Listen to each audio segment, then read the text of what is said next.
Madame, monsieur, bonjour. J'espère que votre week-end a été reposant. C'est toujours un plaisir pour toute l'équipe de vous retrouver. Une nouvelle semaine démarre avec de nouveaux sujets sur votre cours commune. Aujourd'hui, nous nous intéressons donc à ces personnes-là qui ne sont plus vraiment en activité professionnelle, il faut le dire.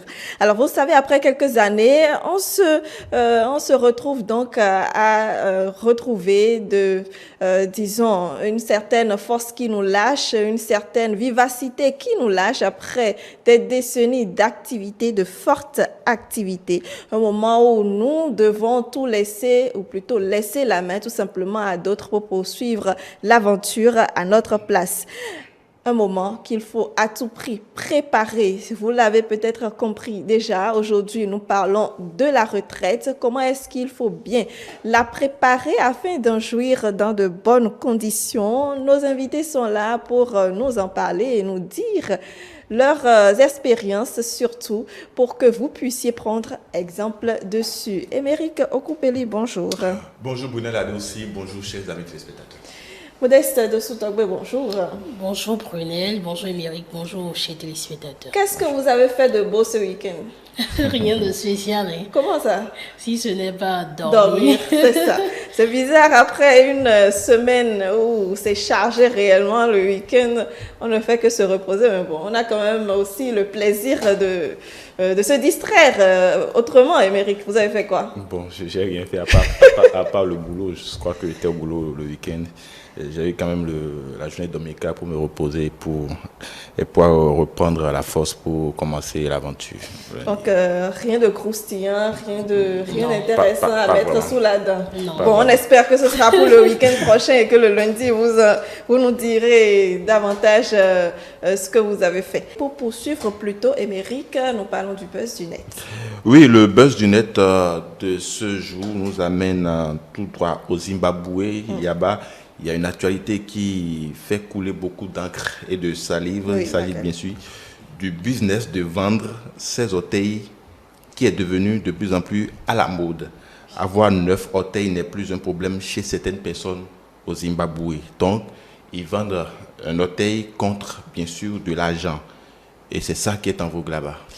C'est comme, oui, c'est vrai que j'ai vu l'info passer sur la toile et vraiment la recherche de l'argent actuellement, ça devient autre chose. Hein. Ça, c'est une autre dimension, je vais dire. Parce que franchement, la situation est tellement gravissime que on commence à vendre ces orteils. Bientôt, ce sera quoi? Et en dehors des orteils, faudra peut-être aller aux yeux, aux oreilles, je ne sais pas. Hein. C'est vrai, quand j'avais vu la photo sur le net, c'est vrai, moi, ça m'a un peu tenté.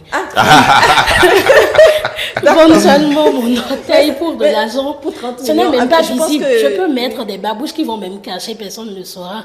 Je vais quand même vendre et avoir assez d'argent en retour.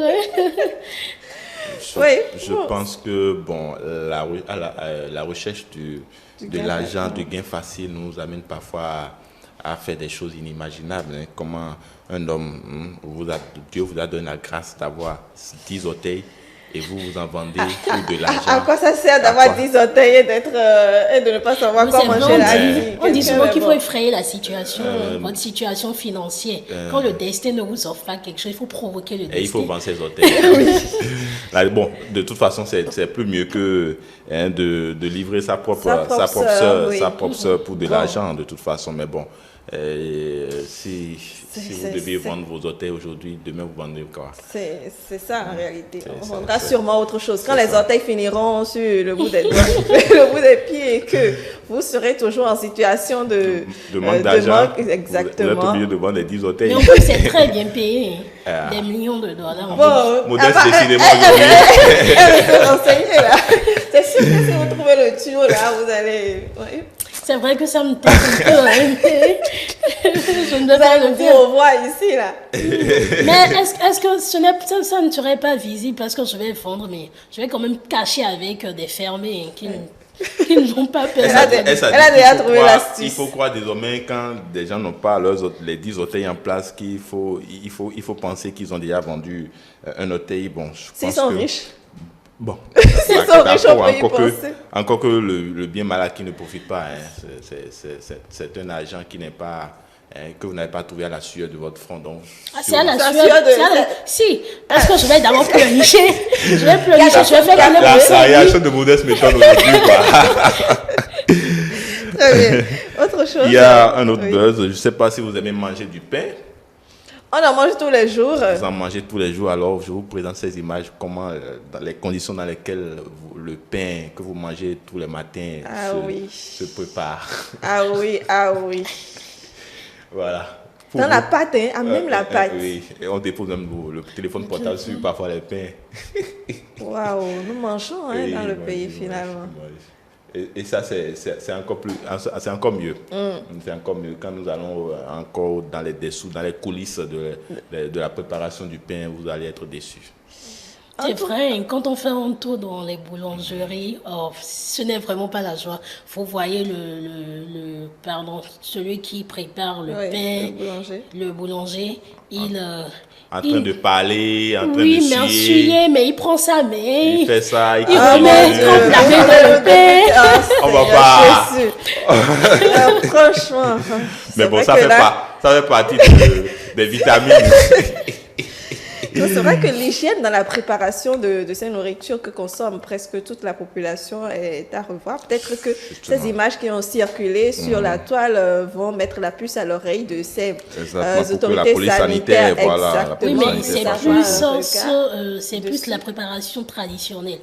Parce que Oui, mais néanmoins, moderniser, même quand vous préparez à des enfants pour aller vendre à l'école, c'est une préparation traditionnelle, mais il faut quand même une certaine hygiène qui Hygiène. entoure Justement, pour ne pas justement, rendre les gens justement, malades. Justement. Oui.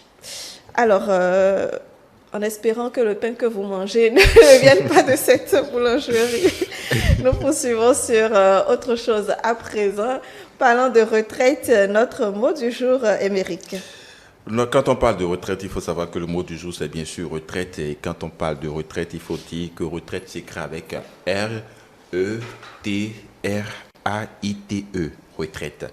Retraite, c'est un nom féminin. Et quand on parle de retraite au premier sens, il faut savoir que c'est l'action de se retirer de la vie active, d'abandonner ses fonctions, l'état de quelqu'un qui a cessé ses activités professionnelles, comme par exemple prendre sa retraite. Le deuxième sens du mot retraite, c'est prestation sociale servie à quelqu'un qui a pris sa retraite, donc toucher sa retraite. Le troisième sens du mot retraite, c'est la période où l'on se tient loin des préoccupations profanes pour se recueillir, lieu où se déroulent ces exercices.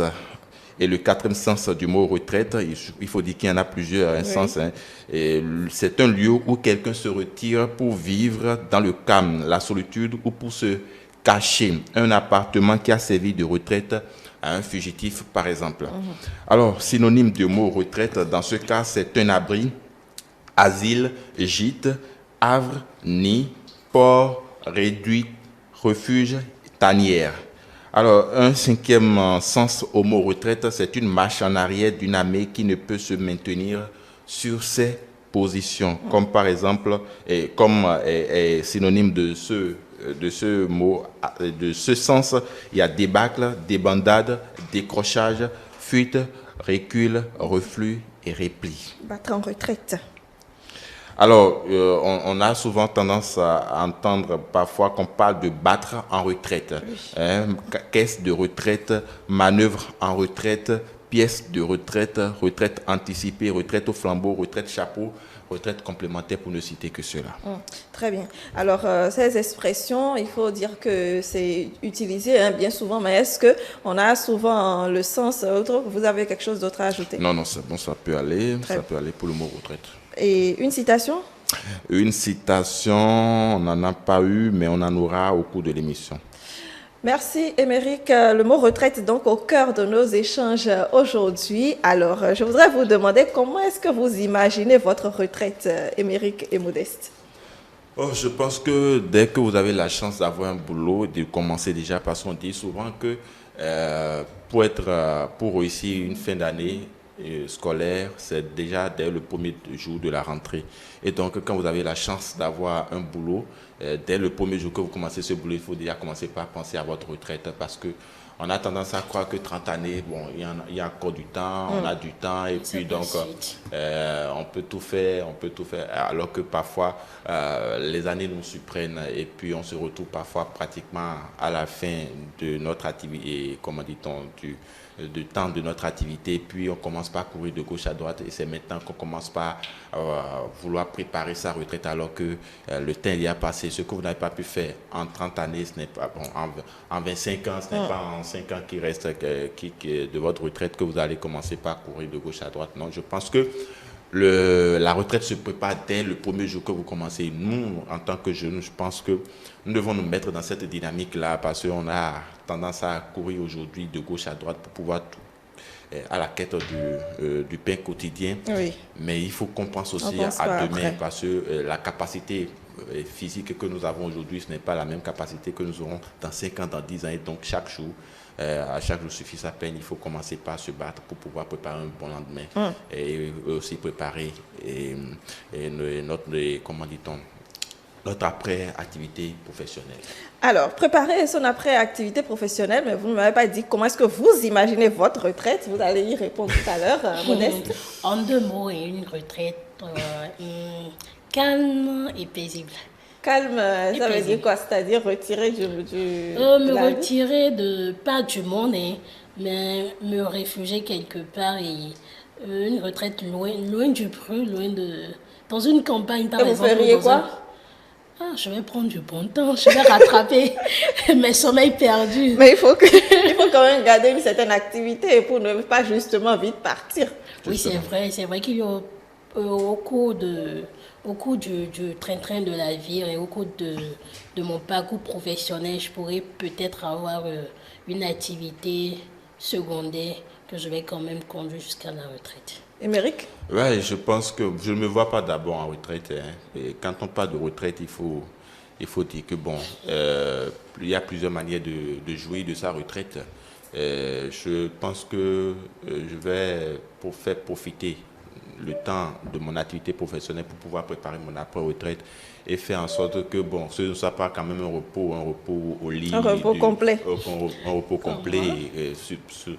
Si ce n'est pas des cas exceptionnels de maladie ou peut-être d'invalidité, je pense que il faut quand même, quand on ne fait rien, quand on est à la maison, surtout qu'après avoir travaillé pendant 30 années, je pense que c'est là que les maladies surviennent, c'est là qu'on a plus de soucis, surtout quand la retraite n'est pas bien préparée.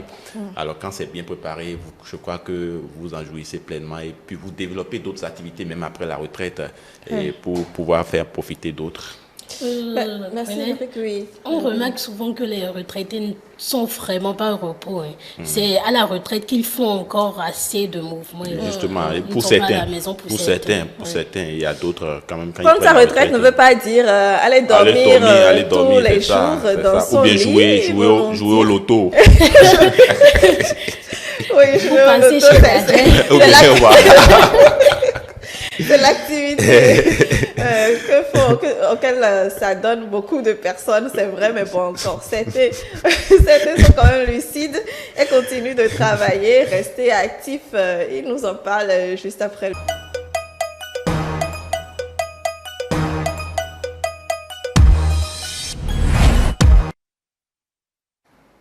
Voilà, nos invités sont en plateau pour discuter avec nous comment bien préparer sa retraite. C'est le sujet. Je suis avec André Alironou. Bonjour. Bonjour. Comment est-ce que vous allez? Ça va très bien par la grâce de Dieu. Merci d'être avec nous. Vous êtes psychologue. Un plaisir de vous avoir toujours. Sur le plateau également, Andrea Bachumba. Bonjour. Bonjour Madame la journaliste. Vous allez bien? Ça va, merci. Vous-même? Très bien, merci également. Je salue le plateau et je salue tous qui sont à l'écoute maintenant. Merci à vous d'être avec nous. Vous êtes enseignante à la retraite. Oui, madame. Également, Roger Lumengino, bonjour. Bonjour madame la journaliste. Vous allez bien? Ça va bien. Vous êtes également enseignant à la retraite. Avec vous, comment bien préparer sa retraite? Alors, déjà le retraité, nous avons déjà deux personnes, deux invités à la retraite qui ont beaucoup de choses à partager avec nous. Quand on dit retraité, pour vous, ça évoque quoi? Un retraité? Oui, Un retraité, c'est une personne qui a travaillé pendant une période donnée dans une structure étatique ou privée et qui doit se faire valoir les droits à la retraite compte tenu du code de travail en vigueur. Et toute cette période-là, cette personne-là peut changer d'activité parce que la vie n'est pas que repos. Elle est toujours un rendez-vous, un creuset de donner et de recevoir. Oui. Donc, il faille toutefois quitter une activité pour une autre, pour partager ce que peut-être on a acquis pendant cette période de travail et pouvoir faire bénéficier d'autres personnes de ces expériences. Très bien. Merci. Roger Loumengiro, retraité, est-ce que la retraite rime forcément avec repos pour vous? Pas du tout. La retraite, c'est un temps qu'on a observé, c'est-à-dire qu'à un moment donné, on a été actif, on a travaillé pendant un certain nombre d'années, selon la législation en vigueur dans chaque pays. Oui. Et après, on est admis à faire valoir ses droits à la retraite. Oui. Ça ne veut pas dire que c'est une personne inactive. Elle reste toujours active. Très bien. Retraité égale aussi personne active. Bien sûr, c'est une personne active autrement, comme ils l'ont si bien dit. Et moi, je retiendrai tout simplement qu'il faut comprendre que c'est une transition à un moment donné de sa vie. C'est une transition obligatoire où, quand vous atteignez cet âge, je vais dire, de dépenses physiques de votre personne, de votre intelligence, vous êtes obligé de faire une transition pour pouvoir poursuivre dans la vie, sinon vous allez vous esquinter. Très bien.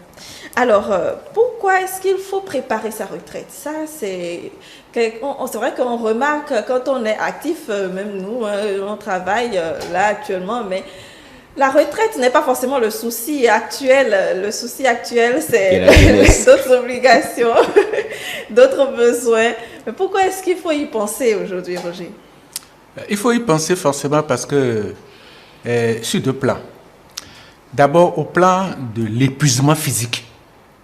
Vous êtes, quand vous êtes projeté dans le travail, vous avez toute la fougue, toute la force physique, mentale, intellectuelle. Mais à un moment donné, cette force-là commence par vous quitter petit à petit. Oui. Ça veut dire qu'il faut préparer les vieux jours. Il faut aussi préparer votre aisance matérielle. Lorsque vous êtes au travail, vous avez une certaine aisance matérielle, vous avez un salaire qui tombe tous les mois, ça vous permet de vous réaliser économiquement, de subvenir à vos besoins, etc. Donc, à un moment donné, ce salaire aussi va s'amenuiser. Et vous allez être mangé à la portion congrue, qui est la pension de retraité. Oui. Cette pension, généralement, n'est pas assez éloquente pour permettre de subvenir à vos besoins. D'où la nécessité de préparer la retraite. Voilà. Très bien. Andrea Bachoma. Oui, comme l'a dit mon collègue, je vais le dire, il faut à tout prix préparer sa retraite. Les forces diminuent quand vous prenez de l'âge. Donc, comment préparer cette retraite-là? Il faut pouvoir la préparer à partir de soi-même, avoir une vision, avoir des objectifs, avoir des repères. Et partant de là, vous pouvez investir quelque part ou dans vos enfants, dans l'éducation de vos enfants pour qu'ils soient une relève. Donc, c'est également une manière de préparer sa retraite ou de prévoir qu'est-ce que vous allez faire pendant vos vieux jours pour assurer peut-être vos besoins et dans l'équilibre, en maintenant votre santé surtout, parce que tant que vous n'avez pas la santé, vous ne pouvez pas réaliser vos rêves. Oui. Voilà. Très bien. Alors, à quel âge est-ce que vraiment ça doit être une préoccupation? Parce que actuellement, à un certain âge, on se dit, bon, c'est peut-être normal qu'ils n'y pensent pas actuellement, mais à partir de quel âge ça doit devenir une préoccupation, André? Ben, vraiment, merci pour la question. Déjà, le sujet, moi, je voudrais revenir dessus et dire, en fait, ce sujet, pour ce plateau, c'est pas pour des personnes déjà à la retraite. Oui. Il faudrait que les téléspectateurs le comprennent, c'est surtout pour les jeunes, Oui. pour nous. C'est nous qui allons préparer la retraite. Voilà. Ils sont déjà à mangés à la sauce oui. de la retraite. Peu importe ce qu'ils feront. Voilà. Et ce qu'il faut comprendre, c'est que c'est obligatoire. Oui. Quand vous posez la question, quand est-ce qu'il faut, je pense que si on leur avait demandé, est-ce que quand ils étaient à notre place, quand est-ce que tu vas commencer par préparer, ils vont dire ça va venir. Ça va venir. Comme nous aussi, nous sommes en train de le dire aujourd'hui. Donc du coup, l'âge, dès que vous êtes actif, dès que vous commencez une fonction, on l'a dit au départ, c'est que vous soyez dans le public, dans le privé ou que vous soyez à votre propre compte, c'est obligatoire qu'à un moment, même si vous aviez une boutique, il va arriver un moment où vous ne pourrez plus marcher pour venir à la boutique ou suivre, ça va vous. Donc il faut transmettre, il faut préparer la réalité. Comment est-ce que je gère, et je pense que ça, c'est dès qu'on a commencé par travailler qu'il faut commencer par préparer sa retraite. Parce que, obligatoirement, il va arriver un moment où, psychologiquement, vous n'êtes plus en mesure de répondre, je vais dire, aux obligations, à la réalité. Et donc, vous êtes obligé de vous porter ou de vous faire porter, de vous faire aider. Et faut pas, on va comprendre la retraite comme si je retourne au garage. Je vais tranquillement à la maison pour dormir. Je vais devenir la charge des enfants qui vont me maltraiter, etc. Il y a tellement d'appréhension ou d'idées préconçues, mauvaises malheureusement, qui font que voilà, on appréhende cette étape qui, ma foi, est obligatoire. À moins que jeune, j'ai fait le programme de mourir jeune. Oh mon Dieu. Est-ce qu'on fait le programme de mourir jeune? On espère que nos téléspectateurs qui sont jeunes ne l'ont pas fait, ce programme en tout cas, et qu'ils pensent donc à leur retraite. Alors, Roger Louingino, je reviens à vous. Quand on veut dire, quand on se dit, ok, actuellement, je pense donc mettre en place, ou bien je pense à après la retraite, comment faire et autres, comment s'y prendre justement? Et je crois que d'abord, quand est-ce qu'il faut aller penser à la retraite? On ne peut pas l'être et penser en même temps à la mort. Il faut d'abord faire son chemin avant de penser à ça. Mais il est important que les devanciers commencent par chuchoter aux oreilles des jeunes que la période de retraite est un processus qui doit se préparer. Parce que la fougue de la jeunesse ne lui permet pas de penser à ça. C'est pour ça qu'il faut qu'on parle aux jeunes. Par exemple, nous qui sommes déjà dans la situation de pensionnés, de retraités, il faut qu'on leur parle pour leur dire, dès que vous prenez service, par exemple, et que vous avez toute votre force physique avec vous, votre force mentale, toute la volonté pour aller de l'avant, il faut déjà commencer par épargner. Parce que aller préparer sa retraite, c'est épargner. Très bien, épargner. Épargner. Parce que ce sont les maigres ressources que l'État vous donne ou bien votre société vous donne, ce sont ces maigres ressources-là qui vont vous permettre de préparer en fait votre retraite, qui est une période de repos où vous n'avez plus toutes vos forces pour courir dans tous les sens comme vous le faites aujourd'hui. Donc, il faut déterminer une période pour commencer par préparer votre retraite. On peut dire 10 ans après votre prise de service ou 20 ans après votre prise de service, mais après avoir réalisé un certain nombre de choses. Parce que la vie, c'est une question de réalisation. Oui. Quand vous êtes jeune homme, jeune fille, il faut créer un ménage. Il y a un temps pour créer son ménage. Et tout cela induit un investissement. Si vous êtes une jeune fille, il faut avoir un mari. Oui. Et il faut avoir des enfants. C'est aussi un objectif dans la vie. Pour se réaliser, il faut avoir des enfants. Parce que c'est eux qui vont prendre la relève demain. Oui. Donc, assurer l'éducation des enfants aussi, ça suppose des moyens qu'il faut avoir. Donc, à un moment donné, l'épargne devient compliquée parce qu'il faut d'abord réaliser toutes ces étapes avant de préparer la retraite. En fait, sa retraite. Parce que investir dans les enfants, c'est de l'argent. Oui. Et assurer sa formation, c'est aussi de l'argent. Parce que quand vous prenez, par exemple, une fonction avec un certain diplôme, vous voulez bien aller plus loin, préparer le doctorat, préparer, etc. C'est aussi un investissement que vous allez assurer. Mais c'est après avoir réalisé tout ça que vous dites maintenant, OK, je suis au plafond, j'ai mon diplôme, j'ai mon épouse, j'ai mes enfants, il faut que je pense maintenant à mes vieux jours. Donc ça dépend de chaque individu. Très bien. 10 ans après, 20 ans après, au maxi. Et commencer par se dire, bon, il faut que j'épargne, mais tout en sachant que la meilleure façon de préparer sa retraite, c'est d'investir dans les enfants qui sont les vôtres, qui vont s'occuper de vous demain. Très bien. Donc, ne pas mettre la charrue avant les bœufs. Il ne faut pas dire que, bon, je commence à travailler aujourd'hui, je commence à y penser aujourd'hui. Il y a d'autres objectifs auxquels il est normal de penser, en fait, actuellement, si on est jeune. Oui, c'est cela. On se dit que quand il y a un départ, il y a également une fin. Et qui veut aller loin prépare sa monture. C'est vrai. Mais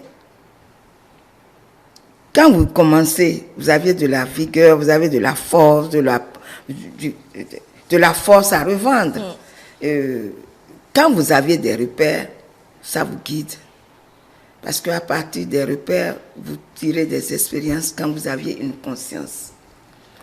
Et quand vous voulez dévier, il y a ces repères-là qui vous ramènent à l'ordre. Quelquefois, quand on s'y adonne. Mais c'est vrai qu'à ce moment-là, la jeunesse se dit, mais il faut que je fasse mes preuves. Je dois aller je dois vivre mon expérience. Et des fois, on s'agglutine sur cette position-là. Et on évite les repères, on manque d'objectivité, on se donne à des déviances, à vivre sa vie comme on l'entend. Et à une étape donnée, on est surpris. Donc, on a besoin quelque part d'un repère, on a besoin quelque part d'une planification, des expériences des autres pour pouvoir se refaire ou s'orienter vers la bonne voie. Donc, c'est un processus qu'il faille préparer avec une planification en se fondant des expériences de ces aînés. Voilà. Alors, vous, en tant que retraité aujourd'hui, si vous devriez parler de ce processus-là à nos jeunes téléspectateurs, qu'est-ce que vous leur diriez étape par étape pour pouvoir amorcer une bonne retraite? Oui, étape par étape, c'est dire que pendant que nous étions jeunes, on nous disait « Attention, ton premier mari, c'est ton travail. Donc, il va falloir d'abord avoir le travail et pouvoir maintenant planifier tout ce qui va suivre. » Moi, j'ai commencé par travailler et c'est 5 ans, 6 ans après que je me suis mariée. C'était égal pour mon époux. Il était à l'extérieur pour ses études, mais ce n'était pas au même moment là qu'on s'est... Donc, il y a eu des étapes de sa vie. Et après ses études, il y a eu la dot, il y a eu ceci, il y a eu Maria, il y a eu tout ceci, avant que nous nous rejoignions. Mais aujourd'hui, je ne constate pas ce processus-là. Donc, il faut aller petitement pour grandir au rythme de la vie.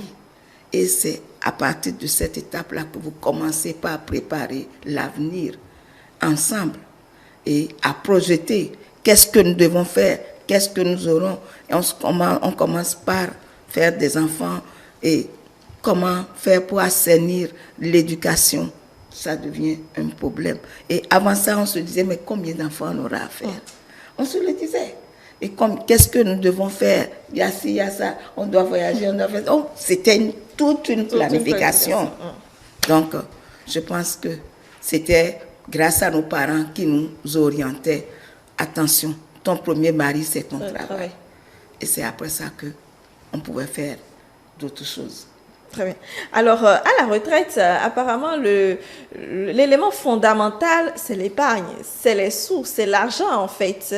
Parce que, justement, peut-être, comme l'a dit Roger Lumentino, ce n'est que la pension que vous recevez après et ça ne suffit pas forcément, André Elhoun. Oui, évidemment, ça ne va pas suffire parce que vous aurez d'autres difficultés au quotidien auxquelles vous ne vous attendiez pas ou vous n'avez pas suffisamment épargné pour, par exemple, la santé, et qui, en ce moment-là, va vous ruiner. Et puis, il y aura, on l'a bien dit, il faut bien préparer. Mais si vous ne vous y prenez pas bien, vous allez encore, malgré que vous soyez à la retraite, avoir la charge de l'éducation des enfants. Ça va peser énormément parce que, Roger l'a dit tout à l'heure, les moyens vont diminuer, mais plus les enfants peut-être sont avancés, ils vont avoir plus besoin de moyens, ou bien ils sont plus jeunes, vous n'avez plus la force, la vigueur nécessaire pour s'y mettre. Et donc, moi, en plus, c'est vrai que c'est important. Épargner l'argent, c'est important. Moi, je pense qu'il faudrait, en tant que jeune, comme je l'ai dit tout à l'heure, Roger l'a, confirmé là, il faudrait qu'on commence par épargner dès qu'on commence par travailler. Comment? Déjà, en étant bon et faisant bien ce qu'on fait.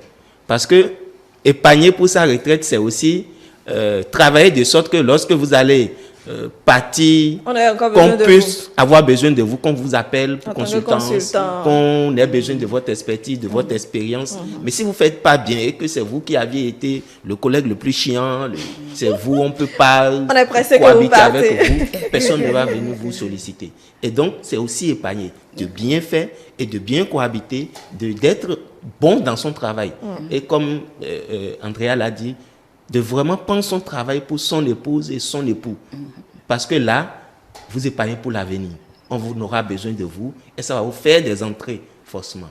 Et donc, oui, le savoir-vivre, c'est aussi épargner. Bien faire son travail, c'est aussi épargner. Du coup, pour bien faire son travail, il faut bien apprendre auprès des aînés. Très bien. Alors, il y a un élément qui revient souvent, en tout cas chez nous ici, c'est que pour préparer sa retraite, on a tendance à investir dans l'immobilier, c'est-à-dire construire, mettre en location et autres. Vous, peut-être avec vos expériences ou peut-être avec des collègues que vous avez côtoyés ou autres, est-ce que c'est un bon investissement pour sa retraite? Roger Lumentino. Oui, je crois que si on résume un peu ce qui se passe là, acheter une parcelle, c'est déjà préparer sa retraite. Faire des enfants aussi, c'est préparer sa retraite. Si vous pensez qu'avec 10, ça peut y aller, bon, faites 10. Et à la retraite, vous allez avoir ce que ça aura comme charge. Mais faire aussi 2, c'est aussi une façon de préparer sa retraite. Parce que si vous faites 2, et que peut-être avec votre pension, vous pouvez subvenir aux charges qui reviennent à ces 2 enfants-là, vous allez vous soulager. Mais si vous en faites 10 et que vous vous ployez sous le poids de l'entretien de ces 10, c'est aussi une façon de préparer sa retraite. Si vous voulez mourir vite, faites beaucoup d'enfants. Donc, pourquoi mourir vite? Oui, parce que lorsque nous atteignons un certain âge, nous sommes sujets à une panoplie de maladies. Parce que l'organisme humain est fait comme ça. Jeune, très fort, un petit garçon de 56 ans peut courir toute la journée. Oui. À 25 ans, vous pouvez faire toutes les folies. Mais à partir de 50 ans, ce n'est pas possible. Moi, à 60 et quelques années aujourd'hui, je ne peux pas monter l'étage 2 ou 3 fois dans la journée. Je ne peux plus. Je ne peux plus bavarder toute la journée non plus. Donc, les forces vous lâchent petit à petit. Petit à petit, petit à petit. Et il a un jour fatigué que vous ne pouvez plus rien faire. Donc, avoir une épouse, c'est aussi préparer sa retraite. Excusez-moi, chère dame, il y a des femmes qui vous crient toutes les misères. Et votre retraite n'est plus... Et vos retraites n'est plus paisible. Non, il faut se dire les choses comme elles se présentent. Parce que quand nous parlons ici, avec l'expérience que nous avons, c'est parler à la jeunesse. Oui, absolument. C'est parler pour demain, pour que chacun sache ce qu'il faut faire. J'ai dit sur ce plateau aussi que prendre une femme, c'est un moment fort de sa vie. Et j'ai dit, enfant, ils ont été farés. Ils ont fait mon caméra, assis là dans les et quand la petite casse avec badanois. Parce que si vous ne le faites pas, nous sommes dans un environnement socio-culturel. Si vous ne le faites pas, lorsque vous aurez atteint vos vieux jours, vous allez quitter la maison. Parce que la femme aurait tellement créé d'ennuis pour vous que vous allez déménager. Et quand vous déménagez dans de telles conditions, vous allez vite mourir. Parce que quand vous commencez par vieillir, la vie est beaucoup plus facile à deux. Vous avez des problèmes, vous partagez avec votre épouse, elle aussi partage avec vous, et vous vous soutenez jusqu'à un certain âge. Je connais des couples. Le bonhomme a 90 ans, sa femme en a 80. Mais c'est parce qu'ils se sont soutenus jusqu'à la fin de leur jour. Et la femme est décédée, l'homme est décédé, et croyez-moi, un mois et demi après, la femme aussi est partie. Parce que là, c'est un amour parfait. Donc, avoir une épouse, c'est préparer sa retraite. Faire peu d'enfants, c'est préparer sa retraite. S'acheter des maisons, c'est préparer sa retraite pour faciliter un peu les vieux jours. Très bien. Bon, en dehors des femmes, plutôt à côté des femmes qui vous mènent la vie dure, nous allons dire que c'est une bonne réflexion, mais c'est Dieu qui choisit. C'est Dieu qui choisit le partenaire. Autant nous pouvons dire que la femme devient un casse-tête, autant nous pouvons dire que l'homme aussi devient casse-tête. Est le casse-tête. Il ne devient pas. Bah, il l'est. Vous comprenez? Donc c'est une question d'harmonie. C'est une question du plan de Dieu dans la vie de chacun. Donc, quand vous désirez quelque chose, vous l'obtenez parce que Dieu a mis son cachet. Ça peut aller, ça peut ne pas aller. Comme on dit, le socio-culturel de chacun l'amène vers la personne qu'il faut peut-être. La personne vers laquelle il faut se donner ou savoir si c'est positif ou négatif ou pouvoir virer vers le positif. Mais si vous vous êtes déjà engagé l'un envers l'autre, si on vous dit que ce n'est pas bon, qu'est-ce que vous allez faire? Vous décidez de changer comme ça? Si la vie vous unit, vous irez jusqu'au bout, du matin au soir, comme on le souhaiterait. Très bien. Alors, avant de donner la parole à André Alejono, nous allons suivre quelques citoyens qui ont également réagi sur le sujet.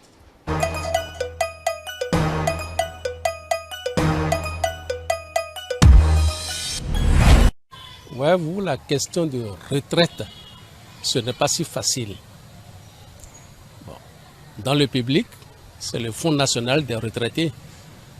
Dans le privé, c'est la Caisse nationale de sécurité sociale.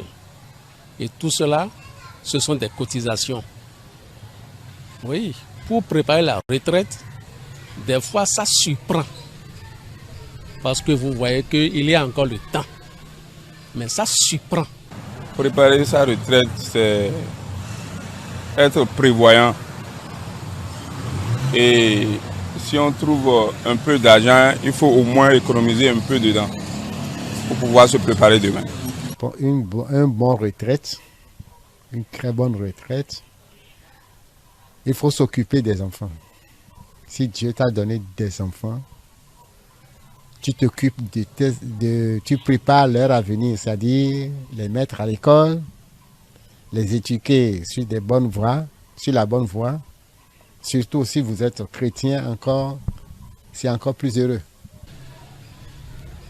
Ça dépend de tout un chacun. Et nous allons dire aussi que ça dépend du destin de tout un chacun. Vous avez bien envie de le faire. Même vous êtes réduit seulement au salaire.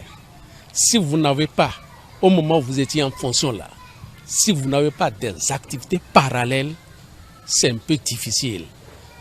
Surtout dans l'enseignement, c'est qu'à la fin, vous vous retrouvez seulement avec une parcelle, avec une petite chambre.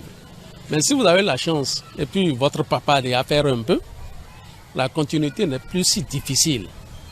Mais toutefois, il y a des gens qui sont bel et bien dans le secteur privé comme dans le secteur public qui arrivent. Parce que, je vais dire, ils se sont pris vite. Ils ont commencé par diversifier les ressources. Si tu vois que un parmi eux ou bien deux ne veut pas étudier, tu l'orientes directement dans un centre d'apprentissage.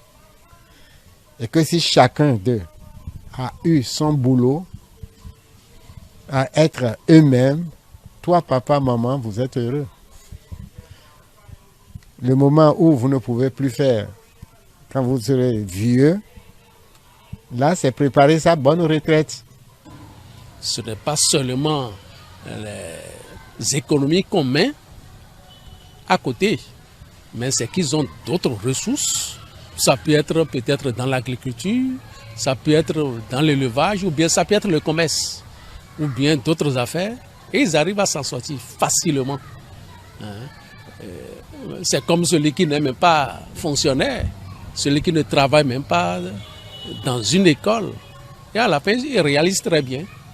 Bon, tout est question d'organisation. Dès que tu fais tes travaux et tu trouves un peu d'argent là, tu achètes ce qui peut te donner l'argent plus tard, c'est de faire la location. Construire un peu par-ci, par-là. De là, en retraite, tu peux gérer par ça là. Papa et maman font leur vie. Ils mangent dans des grands restaurants. Ils s'habillent pour faire tout ce que le monde veut que nous fassions. À la longue, à ta retraite, quand tu seras vieux, les enfants n'ont pas un emploi, n'ont pas un boucher. Tu es plus malheureux. Si nous voyons aujourd'hui, il y a beaucoup de fonctionnaires de l'État et à la retraite, ils mènent une vie très malheureuse. C'est de leur faute. Puisque tout se prépare.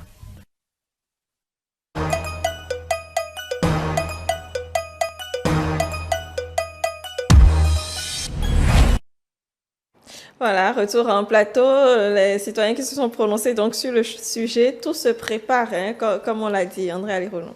Bien sûr, tout se prépare. Mais il ne faut pas oublier que la retraite, quelle que soit la préparation que vous aurez faite, elle vient vous surprendre toujours. Vous serez toujours, quelle que soit votre préparation, vous serez surpris. Là, je parle sur le plan psychologique, peut-être, parce que cette rupture-là va créer en vous un vide. Vous allez avoir pendant une certaine période, ça dépend des personnes, autour d'un mois, de 3, au plus 6 mois, vous allez avoir ce vide. Et vous allez exprimer le besoin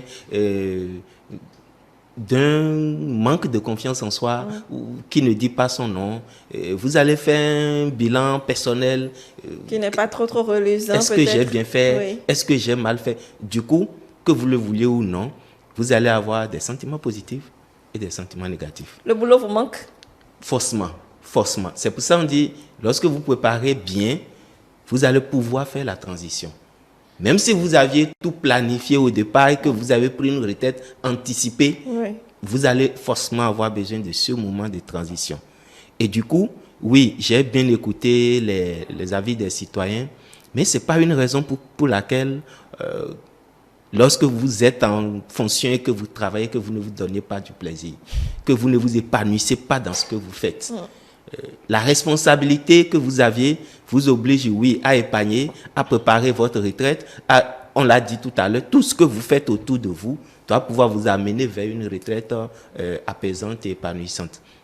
Mais ça ne vous empêche pas de vous priver pour dire, je suis en train de préparer ma retraite, je suis en train de préparer ma retraite et donc je vais vivre une vie minable et vivre comme si je suis en train de... Non, il faut vivre de façon raisonnable.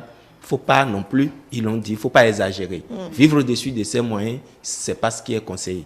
Mais il faut savoir être responsable tout en préparant sereinement sa retraite pour demain pouvoir quand même en jouir et avoir le sentiment du devoir accompli et non du du manque d'avoir vraiment échoué. Avoir même des regrets, sur tous les pourquoi plans, pas. voilà. Oui, sur tous les plans. Alors, il y a un intervenant qui a parlé du fonds des retraités, également de la CNSS et autres. Ça me fait penser au côté administratif, parce que c'est un processus également qui est mis en cours au niveau administratif, Andrea Bachon. Oui, il faut le dire. Tout en préparant, tout en travaillant, on suit également sa carrière professionnelle pour savoir comment vous évoluez, quels sont les droits auxquels vous devez vous suspendre. Oui, donc, quand on se rend compte de ça, il y a une cotisation qui se fait pendant que vous travaillez sur le plan administratif. Ça dépend de là où vous êtes. Quand vous êtes au niveau de la fonction publique, c'est le Fonds national de retraite qui se charge de cette cotisation-là annuelle, compte tenu de ce que vous gagnez et ce que vous devez cotiser. Et là, c'est des calculs. On ne va pas rentrer dans ces détails. Non, on ne va pas faire les Maintenant, calculs. Quand vous travaillez au niveau du privé, c'est la CNSS, la Caisse nationale de sécurité sociale, qui se charge de votre statut en ce moment-là et de pouvoir faire en sorte que vous ayez droit à une pension pendant vos vieux jours. Mais on a constaté qu'au niveau de la Caisse nationale de sécurité sociale, la pension n'est pas ce qu'elle doit être. Je ne sais pas comment ça se calcule, je ne peux pas aller dans ces détails-là, mais on a ouï dire que des gens payés par la CN ne sont pas satisfaits et ils ont une petite pension, pendant qu'au niveau de l'administration publique, là, c'est pas la même chose quand même. Je ne sais pas sur quel c'est vrai qu'on ne maîtrise pas vraiment les critères des deux. Oui. Au niveau de l'administration publique, il y a le Fonds national de retraite et au niveau du système privé, il y a la Caisse nationale de sécurité sociale. Et quand vous êtes à votre propre compte également, je crois que c'est là. Vous devez souscrire à la CNSS. Oui, voilà. La CNSS. Alors, à quel moment est-ce qu'on vous informe que vous allez partir? Parce que, quand même, vous devez être informé que bientôt, vous ne serez plus dans les locaux comme d'habitude. Roger Loumédino. Merci beaucoup. Et pour ce que je sais, c'est l'administration publique. Et chaque année, il y a par exemple des bulletins, je ne sais plus si c'est des bulletins de notes qu'on nous donne, que l'on remplit. Ça veut dire que chaque année, vous-même, vous savez que vous approchez de la retraite. Parce que vous pouvez remplir, on vous dit, vous avez fait par exemple 21 ans de service, l'année prochaine c'est 22 ans. Et chaque année. Vous décomptez en fait. Vous décomptez. Et lorsque vous-même vous êtes déjà à 25, vous vous dites, bon, ça vient. Ça vient. C'est proche. Donc voilà un peu. Mais pour parler par exemple du niveau de pension, ça dépend du grade du fonctionnaire. Que vous avez. Il y a B, il y a C, il y a A, et le A1 c'est terminal. Si vous êtes A12 par exemple, c'est évident que votre niveau de salaire est élevé. Oui. Et votre niveau de salaire de pension sera aussi élevé. Oui. Mais avec les problèmes correspondants. Donc, voilà un peu comment ça se passe. Le privé, c'est la CNSS et on fait des prélèvements sur votre salaire. Pour vous garantir, les vieux jours. Ce fonds-là. Alors, comment est-ce que vous êtes senti le jour où vous devrez partir, Roger Loumédino? Non, c'est toujours avec un pincement de cœur. Parce qu'on a élaboré, on s'est fusionné avec un environnement, avec des collègues, avec des amis, des relations diverses. Oui. Et puis, un beau matin, vous les lâchez. Ça fait quand même un pincement de cœur. C'est comme par exemple, vous êtes dans un jeu et brutalement, on vous retire. On vous retire du jeu. Il faut toujours dire qu'il y a un contre-coup émotionnel. Ouais. Et parfois même, il y a beaucoup d'émotions pendant cette période-là. Vous allez quitter le groupe, vous allez quitter les amis, etc. Quitter la routine. Vous quittez la routine, le train-train quotidien. Parce que quand vous vous levez, vous dites, ah, au bureau, il y a ci, il y a ça, il y a ça. Bon, et un bon matin, vous vous levez, et peut-être les enfants qui ne savent rien dire, papa, c'est quoi? Ah oui, et ça vous fait un pincement au cœur. Oui. C'est toujours avec regret qu'on quitte ce qu'on aime. C'est un peu cela. Mais il faut partir pour laisser la chance à nos enfants. Oui. Et vous donc, Andrea? Oui, c'est un sentiment de joie et de douleur, on peut le dire. Joie parce que vous devez quitter pour autre chose. Quand vous aviez préparé. Oui. Oui, c'est vrai. C'est un sentiment de joie parce que vous êtes prêt pour une autre, pour la transition et pour une autre activité. Mais un pincement au cœur parce que vous aviez travaillé avec un beau monde, vous aviez partagé des expériences, des moments de vie et blanc, vous devez quitter ces personnes-là avec lesquelles vous aviez vécu des moments intenses de partage, de plénitude. Vous voyez? Donc quand vous devez les quitter de cette manière-là, vous ressentez toujours une douleur, un pincement, mais c'est pour quelque temps. Absolument. Oui. Puisque ce n'est pas fait que de joie, ni d'amertume. Oui. C'est un tout. Il faut le tout.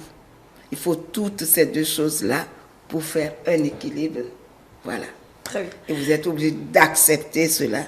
Et cette acceptation-là, la manière dont vous l'acceptez, c'est cette manière-là qui vous amène à prolonger vos jours. Et voilà. Merci. D'accord. Avant de poursuivre dans les partages d'expériences, le juriste Fréjus Atinoglo nous revient plutôt dans cet élément sur le côté juridique, le statut juridique donc de l'agent à la retraite. On le suit. Le statut des travailleurs retraités au Bénin est un statut un peu complexe à décortiquer dans le droit positif béninois, dans la mesure où le législateur du Code de travail et le législateur de la nouvelle loi sur l'embauche ont soigneusement fait le choix de ne pas en parler. Mais cela ne voudrait pas dire que le travailleur retraité n'existe pas dans notre arsenal juridique.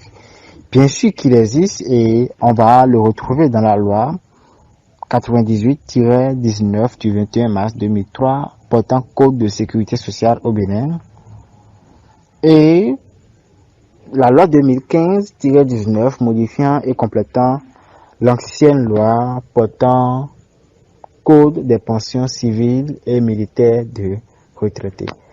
Ces deux dernières lois vont accorder des avantages aux travailleurs retraités comme la pension de vieillesse et la pension de survivant. La pension de vieillesse qui n'est rien d'autre qu'une rémunération qu'on accorde à une personne qui a travaillé dans l'administration et qui a atteint l'âge limite de départ à la retraite. Et donc, cette pension ne remplace pas le salaire du travailleur, mais vient juste soulager les charges que le travailleur retraité pourrait avoir dans sa nouvelle vie, si on peut le dire comme ça. Je pense que l'objectif du législateur est de ne pas laisser des personnes qui ont servi l'administration pendant au moins 30 ans dans un état de précarité totale.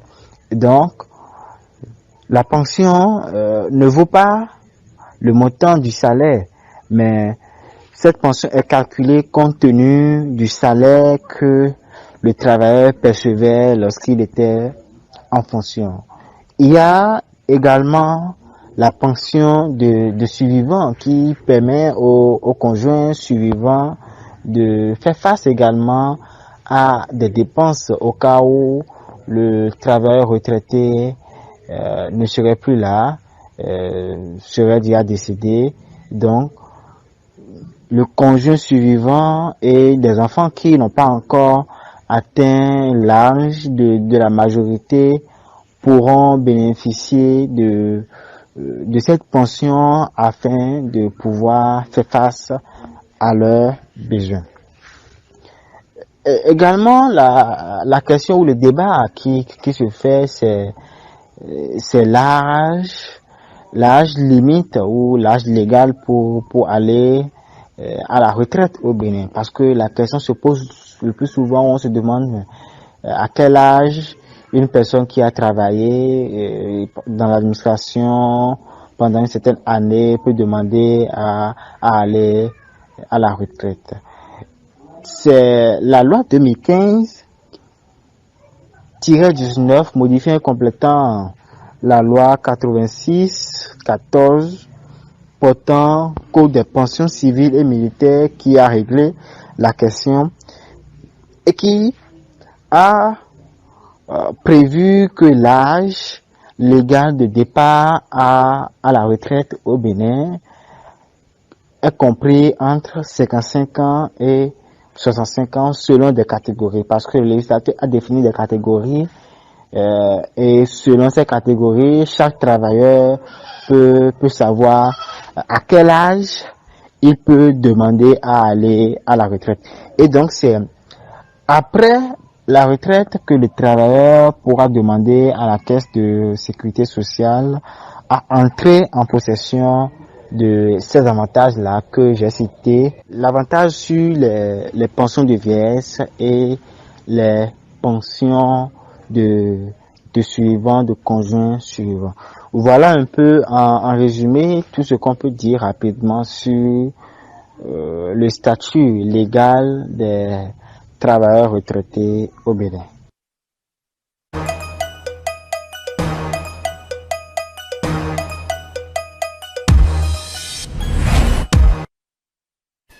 Voilà, retour en plateau. Vous avez suivi les explications donc du juriste Fréjus Atinoglo sur le statut juridique des retraités. Alors, il revient enfin donc de ses propos sur l'âge auquel il faut aller à la retraite, 55 ans à 65 ans.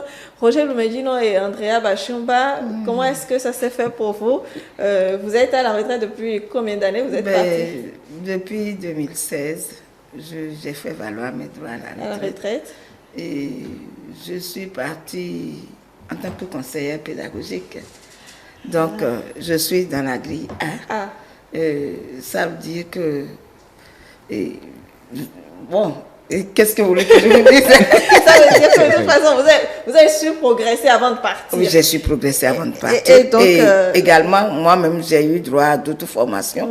J'ai dû payer pour suivre des formations, par exemple, en braille, et en langue de signes, en d'autres modules de formation pour compléter ma formation, pour pouvoir servir dans la structure que...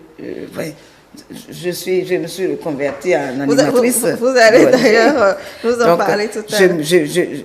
Je prends soin de toutes ces choses-là pour faire un bloc d'expérience pour pouvoir l'utiliser et être au service d'autres personnes. Très bien. Ça vous faisait combien d'années de carrière? Oui, j'ai fait 33 ans. Il faut faire les 3 ans de formation plus mes 30 ans de carrière. 30 ans de carrière. Roger Lumedino? Moi, je suis parti à 30 ans de service, 58 ans d'âge.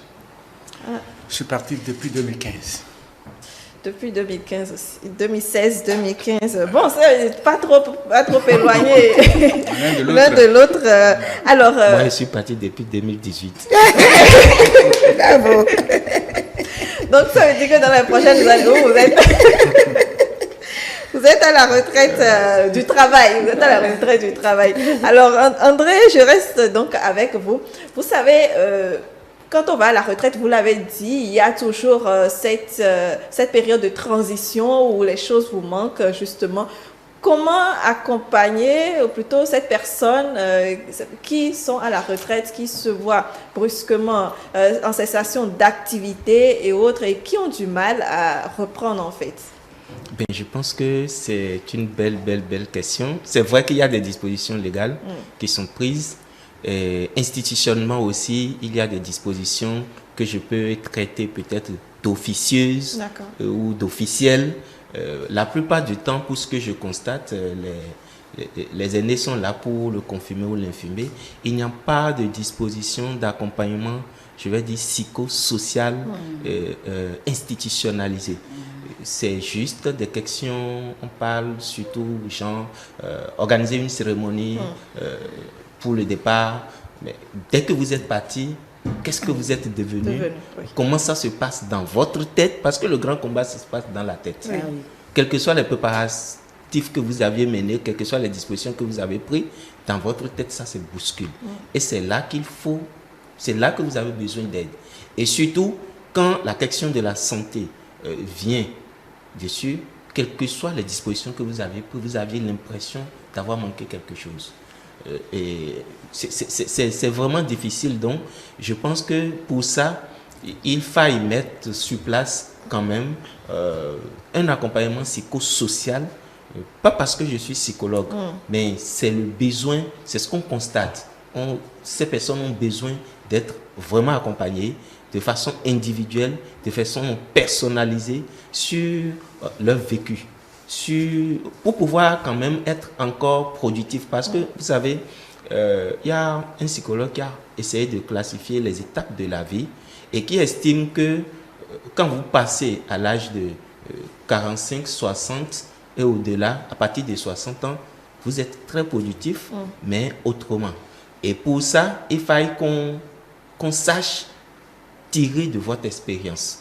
Et donc, je pense que les personnes arrivées à ce stade ont besoin d'être rassurées, de savoir qu'elles peuvent,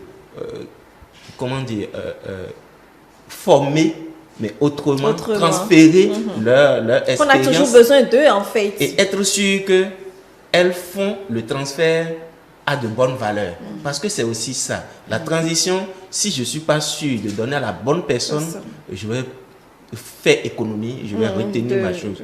Et donc, je pense que institutionnellement, il faut mettre sur place des dispositions pour accompagner ces personnes-là sur le plan psychologique, un peu aussi sur le plan sanitaire. Parce que oui, si on met en place un système d'accompagnement psychosocial, ça va prendre forcément aussi les questions sanitaires. Oui, on va me dire qu'il y a la prise en charge médicale et tout ça, mais nous tous on sait que ce n'est rien comparé à ce qu'ils vivent au quotidien en termes de santé.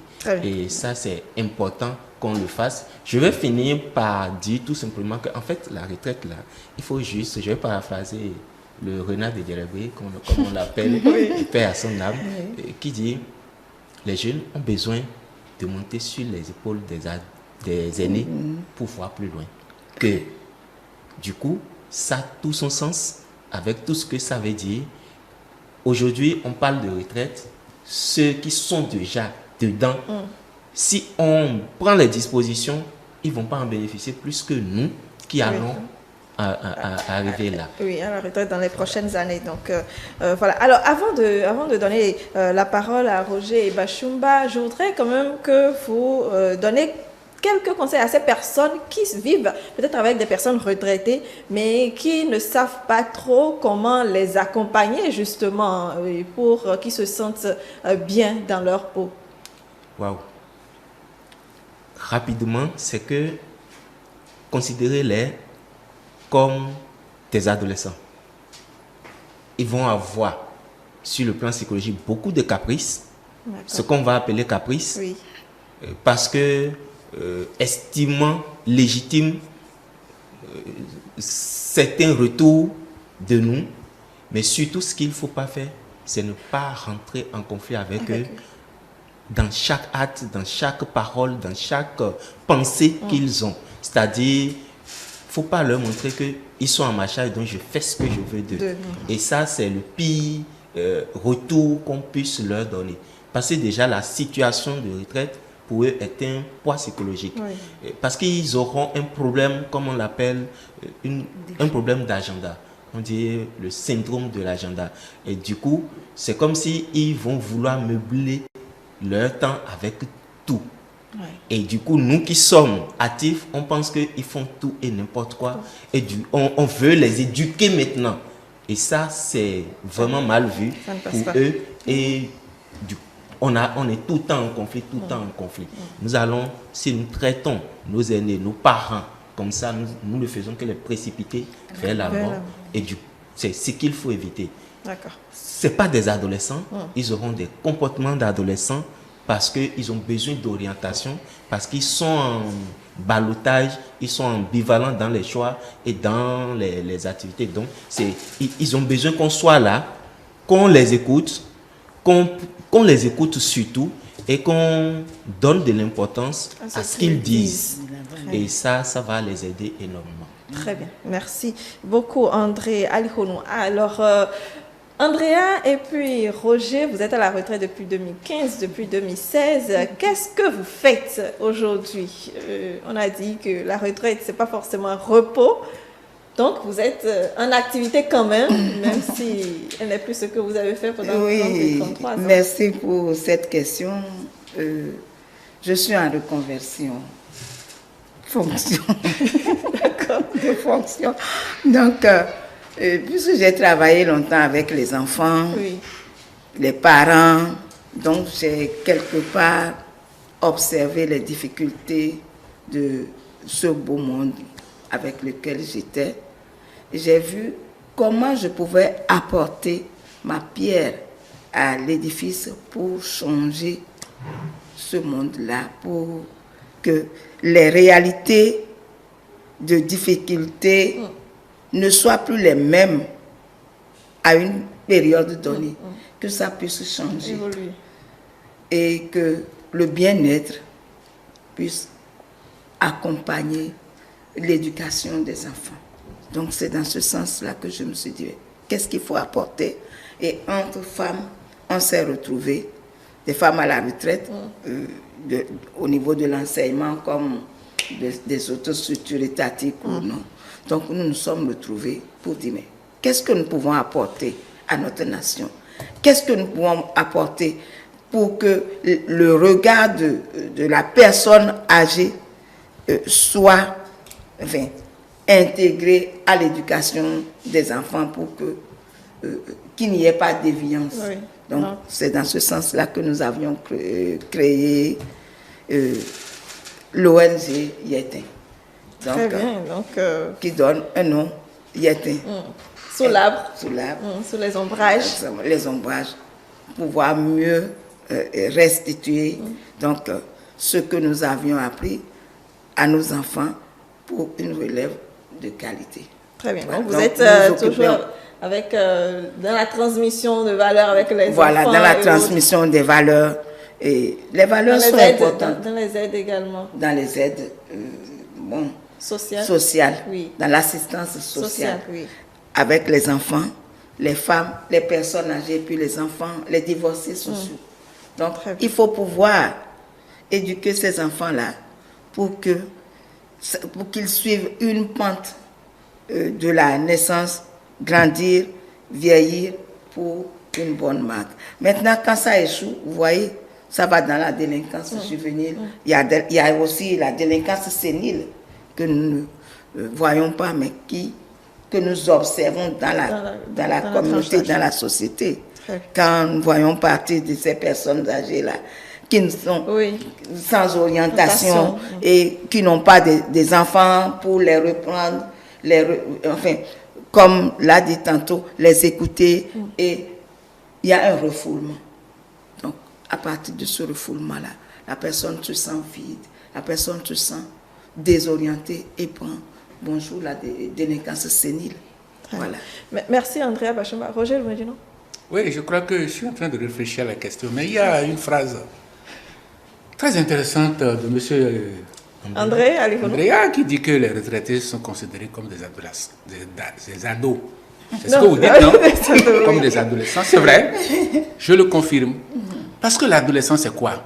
C'est celui qui veut et qui ne veut pas à la fois. Or, il se trouve que le retraité, il devient un peu comme un enfant. Voilà quelqu'un qui a donné des ordres, grand patron, imbu de sa personnalité, de son expertise, Oui.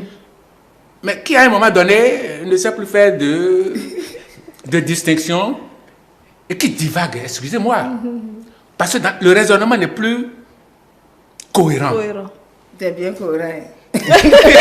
À un moment C'est donné, vrai. à un moment donné, le raisonnement n'est plus cohérent. Oui, c'est juste pour ta Parce que ses facultés intellectuelles diminuent. Oui.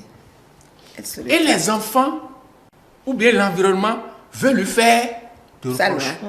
Il est frustré. Il ne faut pas le contredire. Il faut lui faire croire qu'il est toujours dans son monde où il a été toujours Patron. papa, patron, etc. Et c'est difficile à vivre pour les enfants. Et Oui, c'est et difficile. dans ce moment qu'ils fuient tous. Voilà, on dit que non, papa crie trop, il fait trop de bruit, il commande trop, il dit autre chose, il dit en même temps son contraire. Il faut le ménager. C'est vrai. Parce que si vous le laissez dans son monde, il va vite partir. Or, il vaut mieux avoir la peur du gendarme que de ne pas avoir le gendarme. Quand il est là, il joue toujours son rôle. Oui. Au fait, que fait l'État pour nous accompagner? Pas grand-chose. Parce que quand on parle de mise en place des bulletins Médical, là, le bulletin de visite médicale. visite médicale, l'État l'a toujours fait quand on était là. Donc il ne fait rien d'extraordinaire. Au contraire, c'est maintenant que l'État doit redoubler d'ardeur parce que la personne admise à faire valoir ses droits à la retraite est la proie facile des maladies aujourd'hui. Donc en termes de soins de santé, il faut l'entourer davantage. Et donc augmenter ses moyens. Parce que sa pension ne lui suffit plus pour subvenir à ses besoins de maladie. Maintenant, que faisons-nous lorsque nous sommes à la retraite? On se reconvertit. On se reconvertit parce que personne n'a envie de vite partir. On se reconvertit Pour rester toujours, pour rester dans toujours le actif mouvement. et mourir petit à petit. Et il y a un adage qui dit au Bénin que bon, les personnes retraitées sont admises à faire voilà leur droit à la retraite. On les envoie en famille pour aller mourir. Non. Il faut faire très attention. Nous sommes là encore pour apporter notre expertise à notre société pour que notre société puisse aller de l'avant. Et tenez-vous tranquille. C'est à cette période-là, c'est à cet âge-là que nous, les retraités, nous avons plus la capacité de donner à l'État. Mais c'est en ce moment-là qu'on nous fait partie. On vous oublie vite. Merci. Alors, Roger Medino, vous vous reconvertissez, mais vous faites quoi, vous? Je suis dans l'administratif et l'andragogie. Ma femme est opératrice économique. Elle a ouvert un restaurant. Restaurant, c'est rapport avec l'administration. Restaurant, c'est employé. Bien sûr. Bon, à ce niveau-là, je peux jouer un rôle assez important. La paperasse, l'administration, les correspondances, je gère ça. Et puis, je peux aussi jouer un rôle d'andragogie par rapport aux employés. L'éducation des adultes. Là-bas, j'ai fait de la pédagogie. Maintenant, ici, je fais de l'andragogie. C'est une évolution des choses comme cela se doit. Alors, avant de boucler quand même, est-ce que tout le monde, j'ai l'impression que vous aviez hâte quand même de partir, vous saviez quand vous devez partir, est-ce que tout le monde a envie aussi de partir comme vous l'avez vécu? Non, tenez-vous tranquille. Tenez-vous tranquille. Il y a d'autres qui ne veulent pas partir.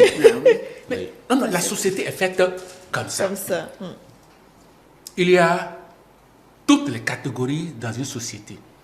Il y a des gens qui prennent si goût à la chose que, excusez-moi, ils essaient, de truquer un peu leur papier. Les bulletins administratifs. Papier administratif, oui. pour que l'âge soit diminué. Il y a même des gens qui ne peuvent même plus rien faire, mais pourtant qui sont encore au poste. C'est ça qu'il faut éviter. C'est eux qu'on appelle les doyens. Non, ce n'est pas eux qu'on appelle les doyens. Nous sommes le quartier latin. Ça, je le rappelle toujours. Dans l'ancien Dahomey, le Dahomey était recherché partout, au Sénégal, au Niger, partout. Donc, il faudrait que nous fassions preuve d'équité. Il faut que nous, qui avons atteint un certain âge, qu'on accepte de partir pour donner la place à nos enfants. Très bien. Merci beaucoup. Oui, vous voulez dire quelque chose? C'est surtout de transmettre. Très bien. Merci beaucoup. Alors, pour conclure, qu'est-ce que vous avez envie de dire à ces jeunes qui vous suivent et qui nous suivent pour rester dans la ligne qu'il faut afin de ne pas regretter justement le moment où on va leur dire vous partez à la retraite dans 2 ans ou bien dans 5 ans? Oui. Moi, je dirais tout simplement d'avoir un repère, à la jeunesse d'avoir un repère, de se fonder des expériences des autres pour construire ses propres expériences. Mais refuter les expériences des autres constitue un choc par la suite et bonjour la déviance. Donc, je vais demander plutôt d'aller au rythme de l'éducation reçue pour savoir anticiper toutes les fois et pouvoir s'adonner maintenant à une vie saine pour un bon résultat à la fin. Parce que tout départ donne droit à une fin. Ouais. Voilà. Roger Benio. Lorsque vous allez en 6e, quand vous faites 4 ans, vous avez le BPC, 3 ans, vous avez le bac. Oui. Donc, l'objectif que vous êtes fixé, c'est d'avoir le bac. Mais quand vous allez dans une fonction, l'objectif que vous faites, c'est qu'à la fin, vous devez sortir. Oui. D'accord. Donc, il faut déjà penser à la sortie. Il faut avoir toujours une feuille de route. Quelle que soit la situation dans laquelle vous vous trouvez, avoir toujours une feuille de route. C'est ça qu'il faut conseiller aux jeunes. Toujours avoir un objectif, avoir une feuille de route. Je vais faire 30 ans ou 31 ans, 32 ans. Ici, il faut que je parte. Mais quand je vais partir, je ferai quoi? Il faut commencer par se poser cette question-là. Et ce quoi-là est important, il faut le préparer. Merci, Roger. André? Merci. Moi, je pense qu'ils ont déjà tout dit à ce niveau. Et ce que je voudrais ajouter, c'est vraiment la question de comment cohabiter avec déjà ces personnes qui sont chez nous. Parce que demain, nous allons en arriver là. Exactement. Et il faut retenir tout simplement que le comportement du parent admis à la retraite dépend de son éducation, mais surtout de la fonction qu'il a occupée. Et donc, vous n'aurez pas un médecin à la retraite qui va se comporter comme un militaire à la retraite ou comme un enseignant à la retraite. Ce n'est pas les mêmes choses. Il faut tenir compte de cela en tant qu'enfant pour savoir comment cohabiter. Surtout, ne pas leur donner l'impression qu'ils sont devenus inutiles, qu'ils sont invivables et que, bon, voilà, c'est le moment de les laisser tomber. Et je finirai, si vous le permettez, vraiment en rappelant cette idée de Albert Tévoyedre. Il faut savoir monter sur les épaules des aînés pour voir plus loin que déjà la stratégie, la méthodologie pour qu'ils acceptent de te porter sur ses épaules pour que tu puisses voir plus loin. Merci. Merci beaucoup André Alihono, merci Andrea Bashumba, merci à Roger Lumegino. Alors, je garde 2 d'entre vous. Je vais libérer aujourd'hui Andrea Bashumba pour recevoir Modeste et Émeric pour la suite de l'émission. Merci beaucoup Andrea, passez une excellente journée. Oui. D'accord, merci bien merci. Et bonne suite. Merci, je vous accompagne.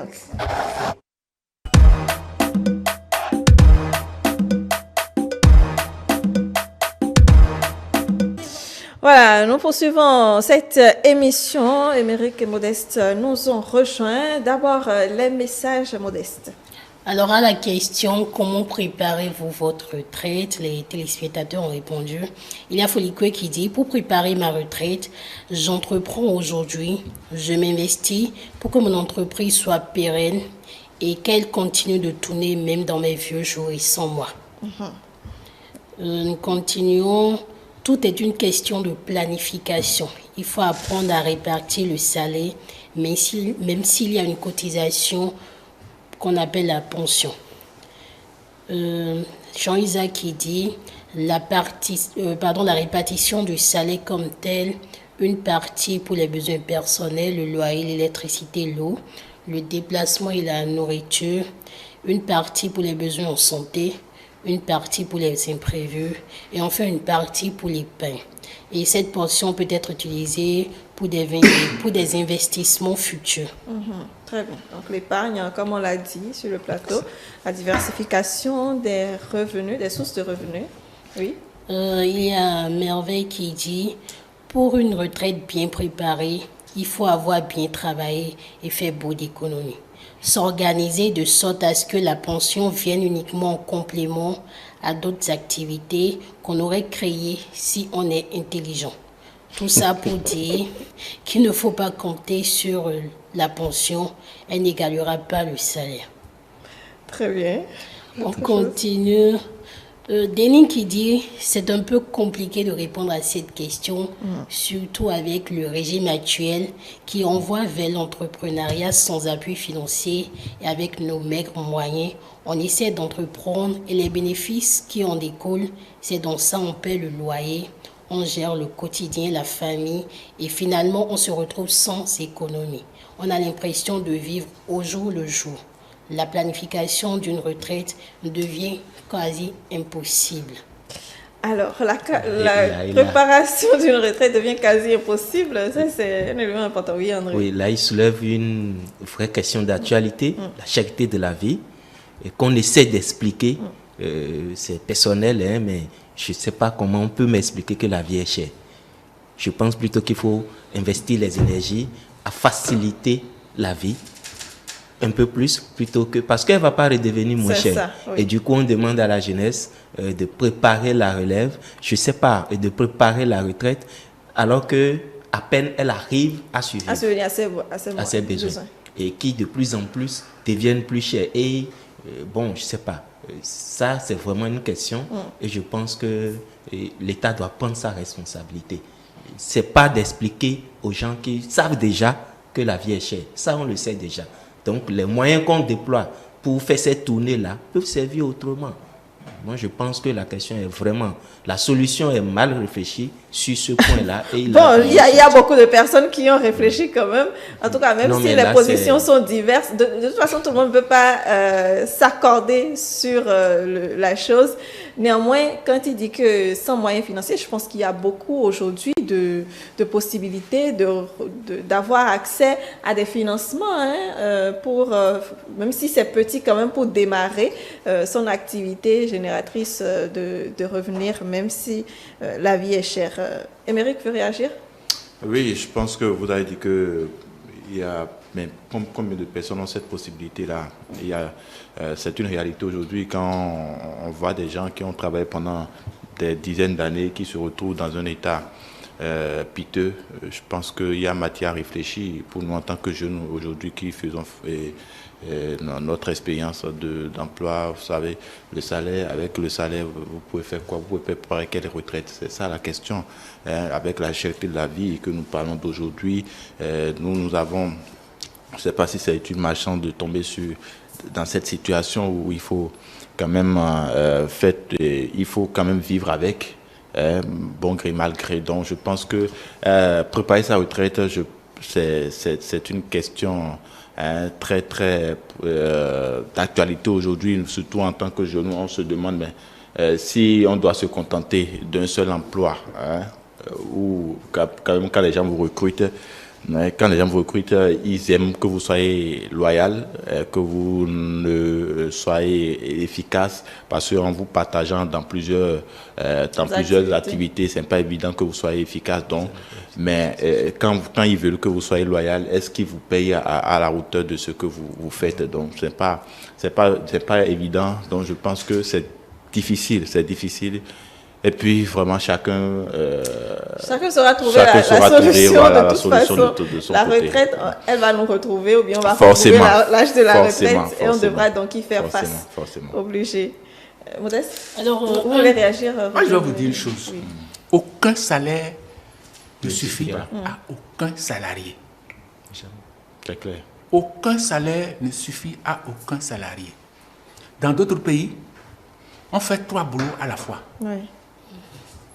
Et on dit, le 3e là, c'est pour préparer la retraite. Donc, dans les pays pauvres, dits pauvres, parce que nos pays ne sont pas pauvres. Oui.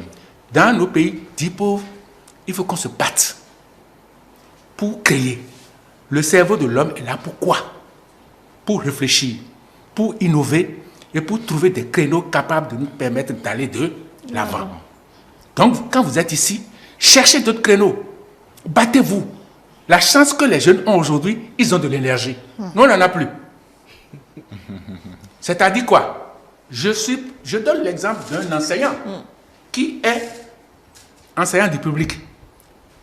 Il y a des possibilités aujourd'hui d'aller enseigner dans les privés. Oui. Pourquoi ne pas prendre des écoles privées Et mettre ça de côté. et mettre ça de côté?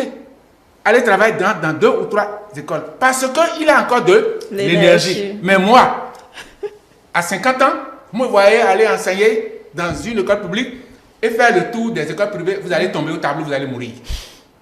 Donc, il faut faire des choix raisonnables pour pouvoir s'en sortir. Et là, le cerveau humain est là pour s'en charger. Nous sommes capables de tout. Rappelez-vous, aujourd'hui, l'homme utilise son cerveau à 15 à 20%. Il reste encore beaucoup de capacité pour l'homme à développer son intelligence. Très bien. Merci Roger Lumetino. On poursuit? Oui, alors un dernier message qui rejoint le précédent qui dit dans ce chômage, comment préparer une retraite? On cherche le boulot, on ne trouve pas encore. On aura une retraite prochaine. Mais présentement, on pense plus à aujourd'hui qu'à demain. Avec la galère, est-ce qu'on peut épargner? Le présent de l'homme est douteux. Le présent de l'homme est même douteux. Bon, on espère que vous trouverez le boulot et que vous allez y penser. Encore, comme l'a dit Roger Lumetino, vous avez la possibilité de créer. Donc, pensez-y aussi. Alors, autre chose, l'humour, c'est bien ça? Oui, alors l'humour, la première image, nous avons un retraité assis sur une table une table de consultation et il dit travaille toute sa vie pour une retraite aussi minable. Et au médecin de lui dire rassurez-vous, c'est bientôt fini. Donc la mort. Dans quelle sens? La consultation ou bien la mort? Non, ça moins proche. Ça moins proche. Ça c'est une image, vraiment c'est pas. Ça n'encourage pas les retraités. Autre chose? Alors, une deuxième image pour dire, on dit comment se passe ton passage à la retraite? Et il répond comme sur les roulettes. Comme sur les roulettes, hein, on le voit vraiment sur les roulettes emballées. Prenez pas quelque chose. Mais là on a mis une. Et on met vieux déchets. Voilà, vieux déchets. C'est sur les roulettes. On n'a pas le vieux déchet, non. Ils ne sont pas des déchets. Non, vraiment pas. Oui, alors, une troisième image, on dit la spécialité de la retraite. Un vieux loup doré sur un petit... un vieux loup doré au petit oignon. On le voit étalé sur un plateau doré d'oignons et il prend du bon temps. Hein. Bon, lui, il a préparé sa retraite. Oui, une retraite paisible en plus. Bon, encore que rester inactif et se reposer tout le temps, ça précipite aussi. Hein? Je pense que les 3 images décrivent plus ou moins l'image qu'on a. Vous avez bien préparé, vous allez en bénéficier aisément. Vous êtes usé, vous n'avez pas su ménager votre corps, vous allez vite mourir pour des questions sanitaires. Et si vous n'avez pas su épargner, vous êtes un vieux déchet. Alors, une image pour dire, nous avons un retraité qui dit qu'il est en plein boulot, ne pas déranger. Et qui sirote un liquide qu'on a bien envie de comprendre. Si ce n'est pas une bière ou un liquide de chez Dadje. On l'a déjà dérangé pendant plus de 30 ans de service. C'est pas maintenant qu'il faut venir le déranger. Très bien, merci Modeste. La pensée de ce matin nous dit quoi? Alors la pensée de ce matin nous dit la retraite est le port où il faut se réfugier après les orages de la vie. La retraite est le port où il faut se réfugier après les orages de la vie. Très bien. Une pensée de Voltaire. Une pensée de Voltaire.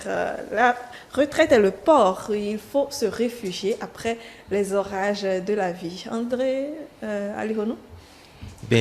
C'est bien dit. Si je veux m'inscrire dans sa logique, encore que c'est pas un refuge.